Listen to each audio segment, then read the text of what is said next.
ClubhouseNews.com. You're tuned into Clubhouse News Weekend for the week ending Saturday, February 1st. I'm Gabriella. And I'm Angelo. Let's get ready for the 2014 Winter Olympics taking place in Sochi, Russia from February 7th to the 23rd. The Winter Olympics is an international sporting event that only happens once every 4 years. The event was created back in 1924, and the very first Winter Olympics was held in France. Since then, the Winter Olympics has taken place 22 times.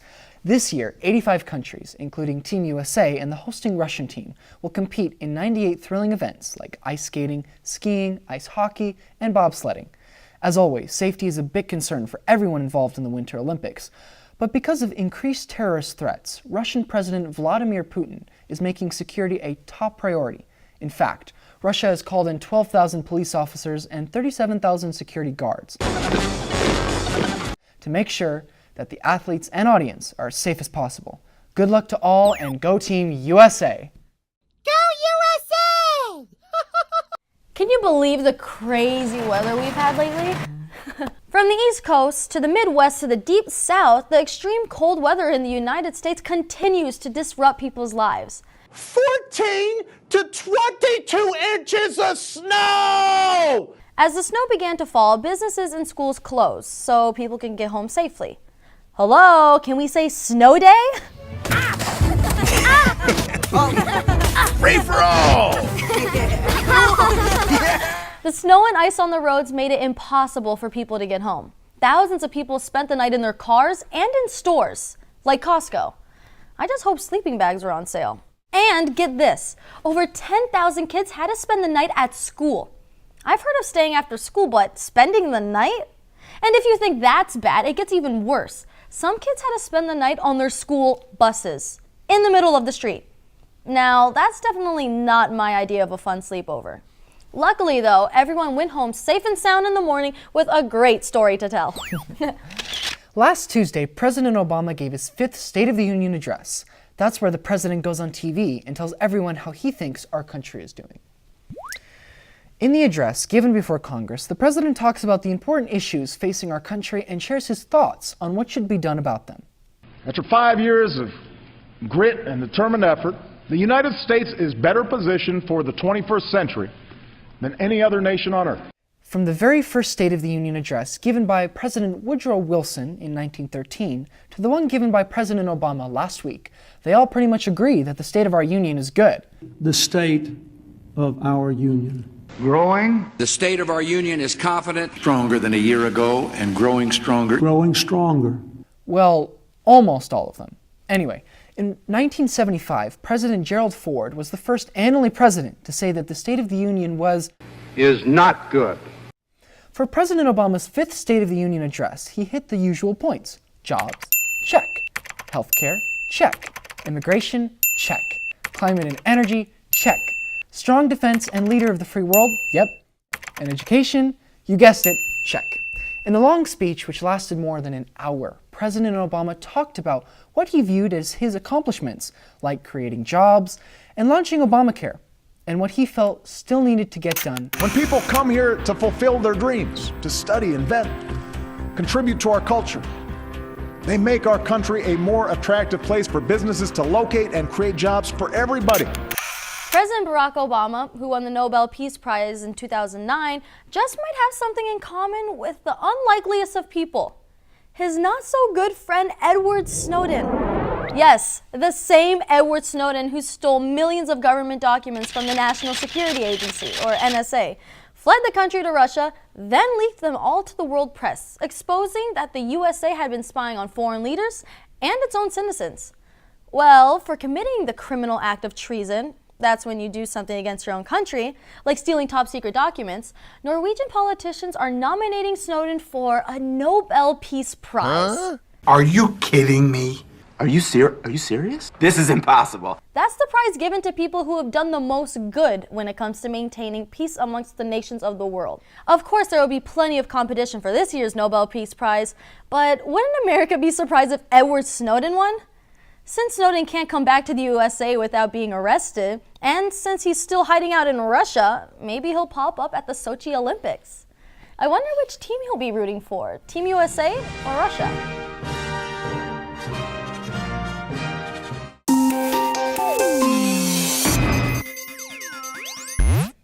I'm Joey with this week's Science and Tech News. The Macintosh computer, better known as the Mac, turned 30 years old this week. Hard to believe, but home computers didn't even exist until Apple introduced the first Mac, called the Macintosh 128K, back on January 24th, 1984. Take a look at this baby. Sure looked a lot different than the laptops of today. It featured a 9-inch black and white display, floppy disk drive, and 128K of memory. But while the Mac of 30 years ago had nowhere near the capabilities of today's computers, iPads, or even smartphones, they were the first computers to offer such things as a mouse, clickable menus, icons, customizable fonts, trash for deletion, and TV-like display monitors. Because of the geniuses behind Apple, the late Steve Jobs, who died in 2011, and his co-founder Steve Wozniak, who thankfully was a better computer builder than he was a dancer. He went on Dancing with the Stars, by the way. Our lives have been changed forever. The future of creation, it's really bringing people together and bringing ideas together. From the Mac to the iPod, iPhone, and whatever comes next, Apple and the visionaries behind it have changed how we work, play, and communicate. Happy birthday, Mac!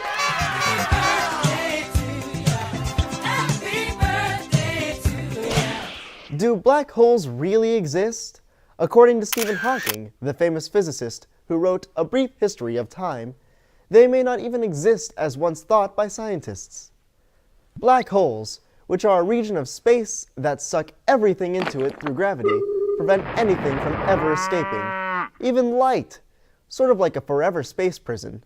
Hawking, who is wheelchair-bound and speaks through a computerized voice, has written a new scientific paper in which he argues that black holes don't permanently trap energy. Instead, they take the energy prisoner and eject it back into the universe in a different, unrecognizable form, sort of like swallowing it up then spitting it out, hurling the energy back into the universe. If Hawking is right, then the classical theory, which claims that black holes have boundaries across which light can't even escape, is wrong. Either way, one thing is for sure, Stephen Hawking is a true inspiration who has never let his physical limitations stand in his way. From black holes in outer space to earthquakes back here on Earth.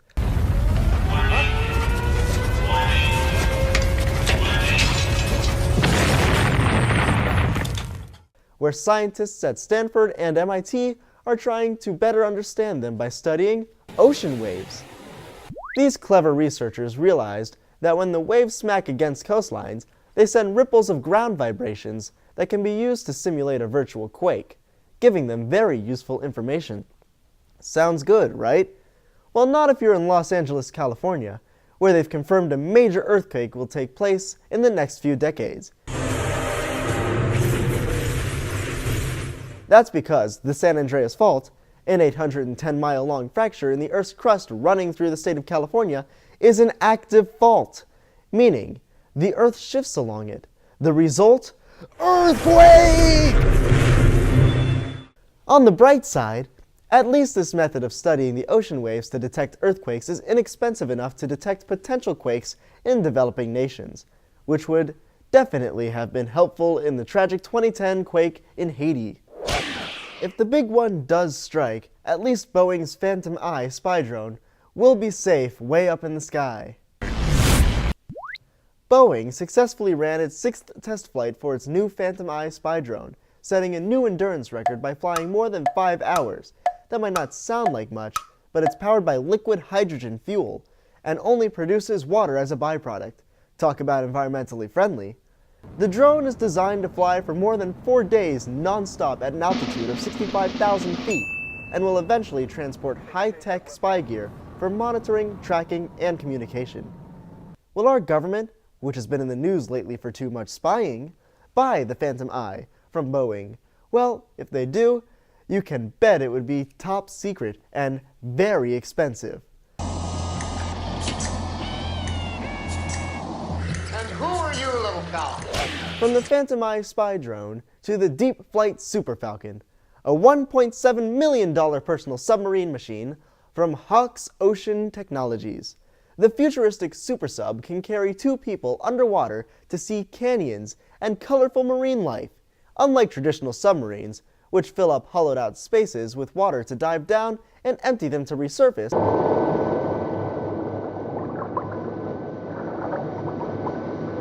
The deep flight Super Falcon uses the same lift and drag principles as commercial airplanes.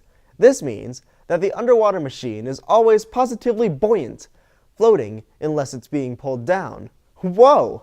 The watercraft, which is 21 feet long, can even shoot straight to the surface in the event of a power loss.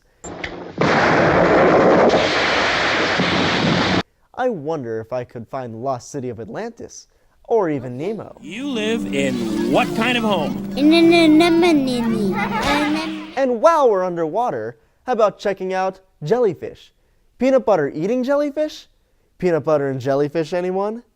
Scientists from the Children's Aquarium in Dallas, Texas, have successfully raised moon jellyfish on a steady diet of peanut butter.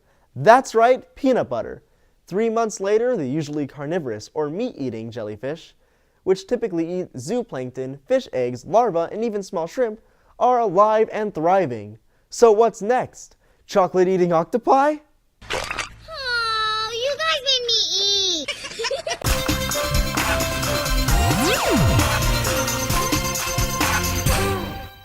Hi, I'm Devin, and here's what's happening this week in health and nutrition. Every year, our parents worry about us getting sick, and we all know it's no fun to stay home with a cold. He doesn't have a fever, but he says his stomach hurts and he's seeing spots. But what if there was a new way to detect illnesses and avoid people who are sick? A research group in Sweden says human noses can actually smell diseases. Listen. You smell something? The reason is human bodies that are sick have active immune systems that create a unique smell. Your immune system is a system in your body that is made up of cells, tissues, and organs that help fight off diseases. Let's put those noses to the test.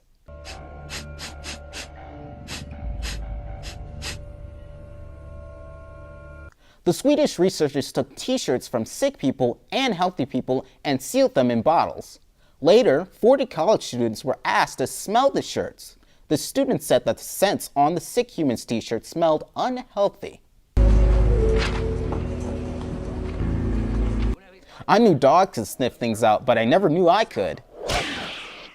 We all like to enjoy a sweet treat once in a while, but we have to remember that sugar is not good for you or your body.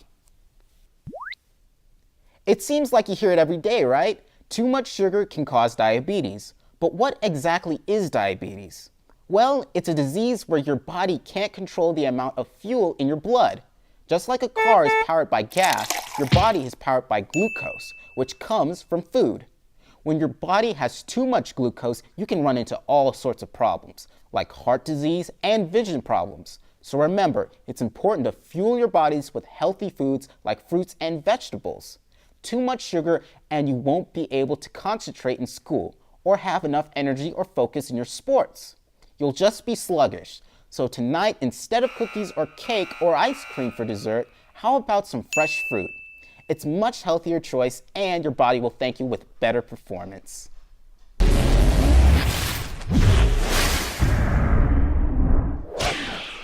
Do you ever look at the confusing labels on the back of the food containers? When you're reading a nutrition label, it's hard to get a clear answer on how many calories are in this or how much sugar is in that. I can't read. Well, thanks to the Food and Drug Administration, or FDA, that is about to change. The FDA is a federal agency that is in charge of making sure that the food and medicine we buy is safe. For 21 years, nutrition labels have gone unchanged. But these days, we all have to be healthier, and that means knowing what we are eating. The new version of the nutrition labels will focus more on calorie count, whole grain, and sugar content. And as an added bonus, the new food labels would decrease how much math a person has to do when examining food labels by highlighting the most important numbers. I mean, who takes a calculator to the store? You know how listening to your favorite song makes you feel better after a bad day? Well, apparently writing your own song can help you battle cancer. Cancer, as many of us know, is sometimes a fatal disease that can affect many different parts of the body. A research project on cancer showed that young people with the disease ages 11 to 24 grew stronger against their cancer after producing their very own music videos.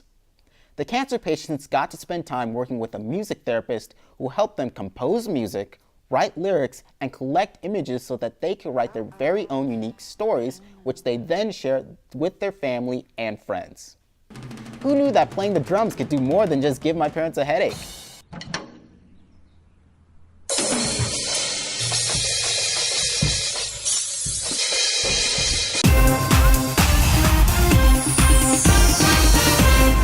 Hi, I'm Angelo, back with This Week's Sports. The Sochi Winter Olympics, international talent from around the world will compete for the gold. Team USA is sharpening their ice skates and stretching their legs for a chance to walk away with some country pride in the form of gold medals.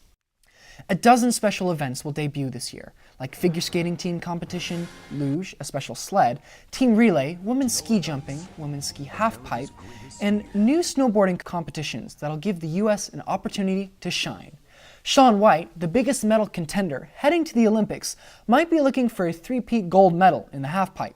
Nicknamed the Flying Tomato for his red hair, the legendary snowboarder could crush the new slope-style event. It's silent, you take it away. This is Shaun's ball.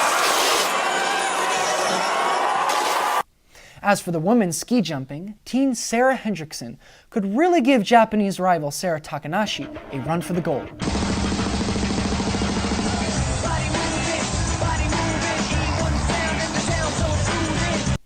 When it comes to slalom events, where skiers race down a winding course marked by flags or poles, teenager Michaela Schifrin just might make a name for herself by winning a gold medal as the youngest alpine medalist. Time on physical fitness, so she's strong here. Schifrin to the line, and you got a winner. Then there's 22-year-old figure skater Ashley Wagner, who dances across the ice like a ballerina.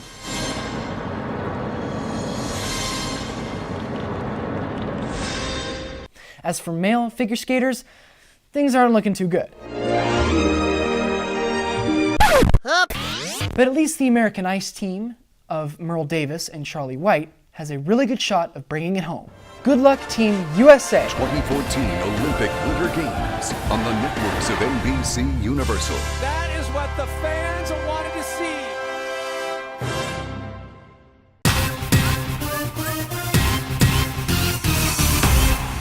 Hi, I'm Gabriella, back with this week's entertainment news.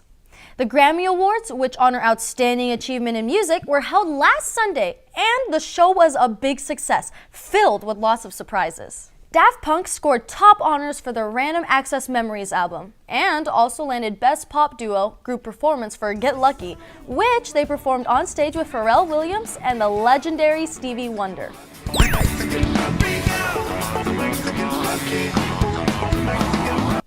Lord's song Royals won Best Pop Solo Performance, and the 17-year-old delivered a very artsy rendition of the super popular song. Taylor Swift left empty-handed. Those two!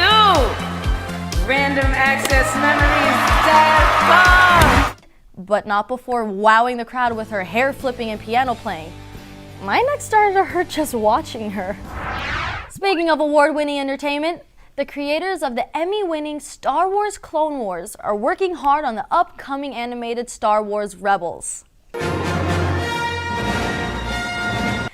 Disney Lucasfilm series, which takes place between Episode 3, Revenge of the Sith, and Episode 4, A New Hope, follows the Rebel Alliance as they get organized to fight the Empire, which is set to be released this coming fall. Star Wars Rebels, coming in 2014 to Disney XD. What's less mysterious than the details of the Star Wars Rebels is the fact that Jimmy Fallon will be taking over The Tonight Show from departing host Jay Leno. The late-night talk show, which has aired on NBC since 1954, will be passing the torch to Fallon on February 17th. Leno promised not to take the show back from Fallon a few months later, like what happened to Conan O'Brien in 2010. Fallon, who's hosted Late Night with Jimmy Fallon on NBC since 2009, was a regular cast member on Saturday Night Live from 1998 to 2004. Fallon definitely has some big shoes to fill. Start spreading the news. Another mega talk show host, Oprah Winfrey, recently celebrated her 60th birthday. Everyone knows it's my birthday! It's my birthday! It's my birthday! Oprah has been said to be the most influential woman in the world and has been ranked the richest African American of the 20th century and the greatest black philanthropist or do-gooder in American history. Her talk show, The Oprah Winfrey Show, which ran for 25 years from 1986 to 2011, was the highest rated and most influential program of its kind, ever. You'd probably need to be as rich as Oprah to afford a Super Bowl ad. $7,000, $8,000, $9,000, $10,000! Because they're worth at least $4 million. Why is it so pricey? Well, not only was last year's Super Bowl the most watched event with over 108 million viewers, numerous studies have shown that half of the Super Bowl audience just watches it for the commercials. For 2014, a 30-second spot cost $4 million. Oh, hey, what you got there? Oh, sleepy time.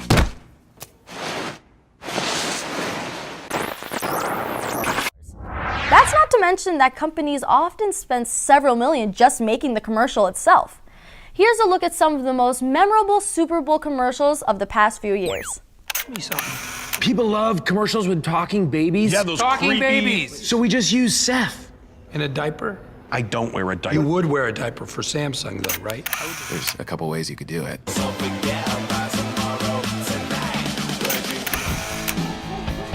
Here, kick off. Gather your team. Dios mío, this music is melting my brain, okay? We got a whole flock of chickens and a grand piano. Ooh, a drum kit and an organ.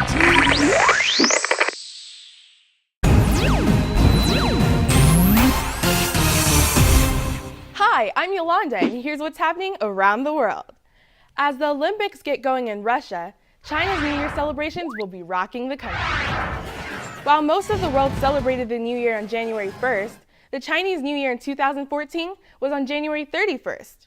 This year, China will be ringing in the year 4712, the year of the horse. 1 in 6 people around the world celebrate this 15-day festivity. It's a time when friends get together to say goodbye to the old and welcome to the new.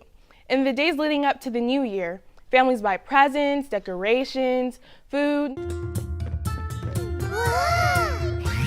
Kids even receive envelopes filled with lucky money. Isn't all money lucky? The dragon is another popular symbol for Chinese New Year. During New Year's, one of the main events are large parades. People dress up in dragon costumes and dance down the streets. Costumes are made of brightly colored silk and decorated very extravagantly. Some of the dragons are 100 feet long. This is some crazy party that I would love to be a part of. Happy New Year's, China! I'm just here to wish you all a happy Chinese New Year. This year we celebrate the year of the... I don't remember. Come on, horse. You're distracting me. From bringing in the New Year in China, we go to England and the Queen's not so well-maintained castles. See, Queen Elizabeth, she's the Queen of England, has left the royal palaces in a crumbling state of disrepair. Say what? Buckingham Palace and Windsor Castle are in the worst condition, with buckets catching the rain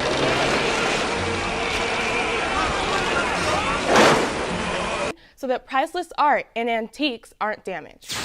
But with just $1 million left in the Queen's household finances, $1 million! she's been told by the government, which pays for the upkeep, to start budgeting better. After all, back in 2001, she had $35 million in her reserve fund. What makes this even stranger is that the Queen is one of the richest women on earth. She's a billionaire.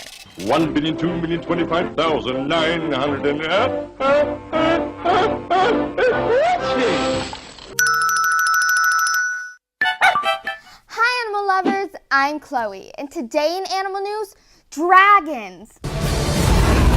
Not the giant flame-throwing kind in movies and TV, but a tiny 8-inch long, spiked little guy, the thorny dragon.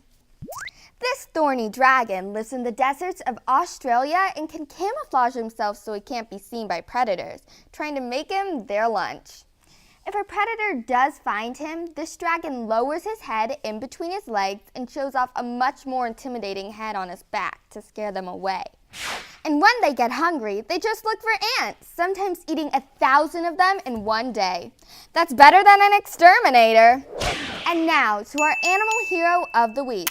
Orlando, a guide dog to a blind man named Cecil Williams, is the newest hero. After his blind owner fainted and fell onto the subway tracks in New York, Orlando jumped onto the tracks and on top of his owner. The man and his dog survived when they ducked into the trough between the rails at the last second before the train passed over them. Though they did get slightly hit by the train, both got some medical care and are back to normal. Orlando was set to retire, which meant that his owner needed to either get a new guide dog or come up with the money to buy Orlando. Luckily, many kind-hearted donors chipped in with $44,000, allowing Mr. Williams to keep the dog that saved his life. Mr. Williams also has received a new guide dog, Godiva, and he now has both dogs as companions, pets, and service animals.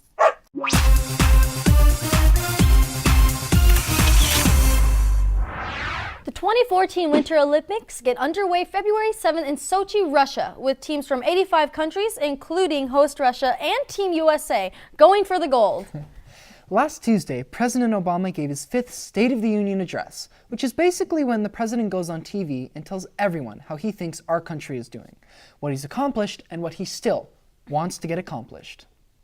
And finally, Edward Snowden, the NSA whistleblower who stole millions of top-secret documents, fled the country, and leaked that the USA had been spying on basically everyone, has been nominated for a Nobel Peace Prize.